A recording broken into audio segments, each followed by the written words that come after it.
And so I would say with regards to fiction, if you take someone like Dostoyevsky, who I think is a favorite of mine, by the way, I would highly recommend that you read all 5 of his great novels, because they are unparalleled in their psychological depth. And so if you're interested in psychology, Dostoyevsky is the person for you. Tolstoy is more of a sociologist, but Dostoyevsky, man, he gets right down into the bottom of the questions and messes around. Transformative reading. Anyways, Dostoyevsky's characters, this character named Raskolnikov is a character in Crime and Punishment, and Raskolnikov is a materialist rationalist, I would say, which was a rather new type of person back in the 1880s, and he was sort of taken by the idea that God was dead, and convinced himself that the only reason that anyone acted in a moral way, in a traditional way, was because of cowardice. They were unable to remove from them the restrictions of mere convention and act in the manner of someone who rose above the norm. And so he's tortured by these ideas. He's half starving. He's a law student. He doesn't have enough to eat. He doesn't have much money, and so he's not thinking all that clearly either. And he's got a lot of family problems. His mother's sick, and she can't send him much money. And his sister is planning to engage in a marriage that's loveless to someone who's rather tyrannical, who she hopes will provide the family with enough money so that he can continue in law school.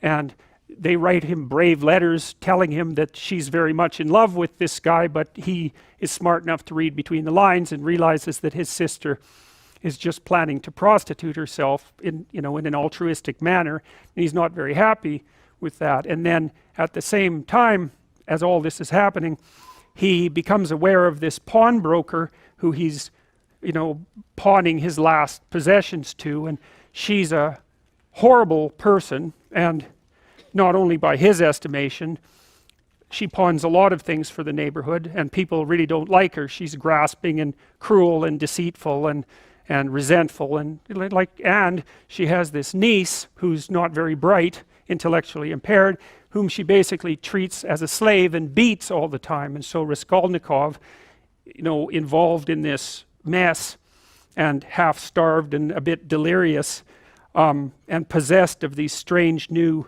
nihilistic ideas, decides that the best way out of this situation would be just to kill the pawnbroker, take her wealth, which all she does is keep it in a chest, free the niece, so that seems like a good idea. So remove one apparently horrible and useless person from the world, free his sister from the necessity of this loveless marriage, and allow him to go to law school where he can become educated and do some good for the world. So one of the things that's lovely about Dostoyevsky is that he, sometimes when one person is arguing against another, or when they're having an argument in their head, they make their opponent into a straw man, which is basically they take their opponent and caricature their perspective and try to make it as weak as possible and laugh about it, and then they come up with their argument and destroy the straw man and feel that they've obtained victory. But it's a very pathetic way of thinking. It's not thinking at all. What thinking is when you adopt the opposite position from your suppositions, and you make that argument as strong as you can possibly make it, and then you pit your perspective against that strong iron man, not the straw man, and you argue it out, you battle it out. And that's what Dostoyevsky does in his novels. I mean, he's the people who stand for the antithesis of what Dostoyevsky actually believes are often the strongest, smartest, and sometimes most admirable people in the book. And so it takes great moral courage to do that. And in Raskolnikov, what he wanted to do was set up a character who had every reason to commit murder, every reasonable reason, philosophically, practically, ethically even. Well, so Raskolnikov goes and he kills the old lady with an axe. And it doesn't go the way he expects it will, because what he finds out is that post-murder Raskolnikov and pre-murder Raskolnikov are not the same people at all. They're not even close to the same people. He's entered an entirely different universe. And Dostoyevsky does a lovely job of describing that universe of horror and chaos and deception and suffering and terror and all of that. And he doesn't even use the money, he just buries it in an alley as fast as he can, and then doesn't want anything to do with it again. And anyways, the reason I'm telling you all this is potentially to entice you into reading the book, because it is an amazing, amazing book.